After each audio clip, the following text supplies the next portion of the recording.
You're watching South Asia Newsline, and here are the top stories we are tracking for you on Tuesday, the 29th of October. Spanish PM says eager to advance negotiations on EU-India free trade agreement. Policeman killed in attack on polio vaccination teams in Pakistan. And Bangladesh ex-PM Sheikh Hasina's palace to become Revolution Museum.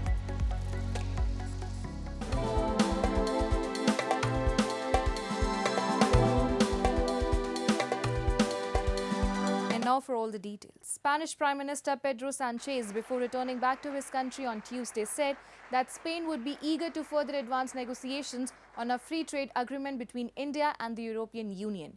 Addressing a gathering of business leaders and Indian government representatives in Mumbai, Sanchez said that it's essential to build up the position in the world economy for markets of both the countries to grow in size and diversity. A day after meeting PM Modi, Sanchez said Spain was eager on bolstering economic and business ties with India across strategic sectors, including renewable energies and sustainable development, infrastructure and digitalization. India and Spain established diplomatic relations in 1956. Since then, both countries have engaged in high-level visits and dialogues, strengthening their political ties. They cooperate in international forums like the United Nations and the G20. We are open for business. We want more Indian companies in Spain, and we are eager for more Spanish companies to operate and expand in India. We want to support India's growth, particularly in three major strategic sectors: renewable energies and sustainable development, infrastructure and urban mobility, and digitalization. In the ongoing counter-offensive operation in India's Jammu and Kashmir on Tuesday, security forces neutralized 3 terrorists during an intense firefight in Akhnur region. In a statement, the Army's White Night Corps said after round-the-clock surveillance throughout the night, an intense firefight unfolded in the morning, resulting in the elimination of 3 terrorists. The operation also saw a successful recovery of warlike stores, marking a critical step in maintaining security in the region, the statement added. The counter-offensive operation had begun after terrorists fired on army convoy earlier on Monday, after which a cordon and search operation was launched. In the operation, an army canine, Phantom, was also killed in action. Pakistan has once again sought Russia's help for bid to become the member of BRICS as the two countries reaffirmed their resolve to further strengthen bilateral ties. The development came during a meeting between President Asif Ali Zardari and the visiting parliamentary delegation led by Valentina Matvienko, the Speaker of the Russian Federation Council. Zardari highlighted the historical relationship between Pakistan and Russia, marked by mutual respect and a shared commitment to expanding bilateral cooperation in various fields. She also met PM Shehbaz Sharif during the visit.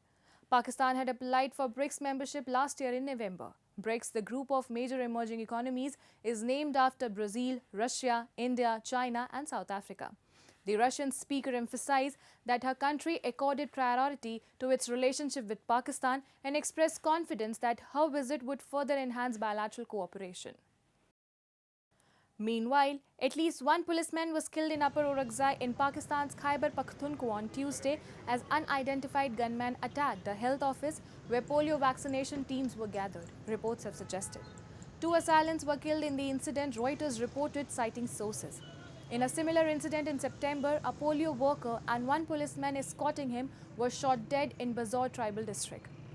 That attack was claimed by the Tehreek-e-Taliban Pakistan. Previously, Islamist militant groups in the region bordering Afghanistan have claimed similar attacks on polio teams, falsely portraying the inoculation campaigns as the Western conspiracy to sterilize children. Pakistan and Afghanistan are the only 2 countries in the world still struggling to eradicate polio. There are currently 41 active cases in Pakistan. Moving on. Pakistan-occupied Jammu and Kashmir is grappling with severe power cuts, a crisis worsened by deforestation and climate change. Residents are demanding urgent action from the government as the situation continues to deteriorate. A report. Residents of Pakistan-occupied Jammu and Kashmir are grappling with severe load shedding, a crisis exacerbated by the devastating impacts of deforestation and climate change in the region and the government's apparent neglect. Saad Hamid Kayani, a local resident, said felling of trees coupled with a lack of rainfall has led to a severe water crisis. The region's reliance on hydropower has made it particularly vulnerable to climate change. With dwindling water resources, the frequency and duration of load shedding has increased, causing immense hardship to the people.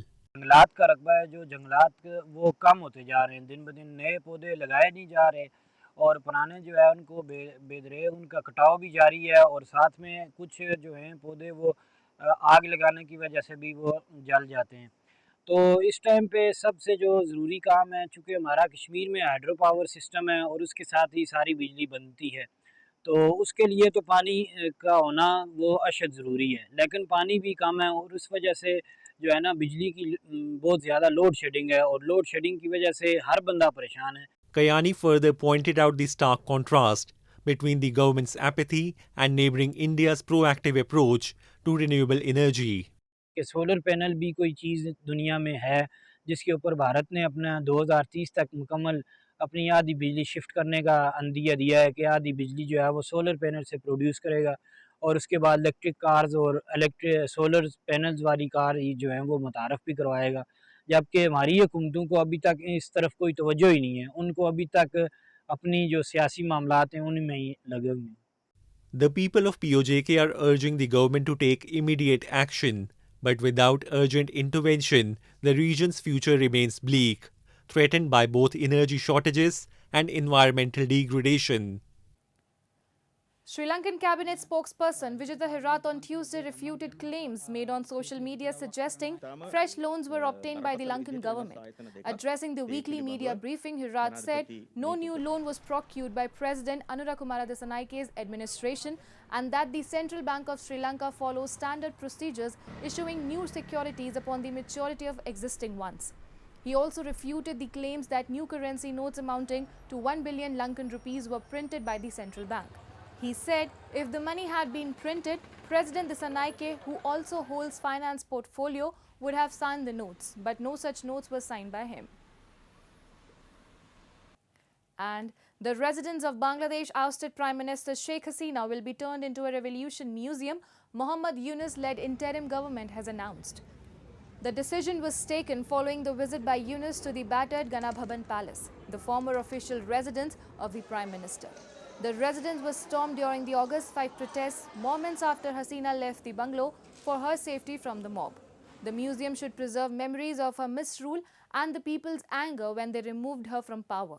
Yunus was quoted as saying by local media as saying, "The museum will include a replica of the House of Mirrors, Aina Ghar, an alleged detention center operated during Hasina's regime.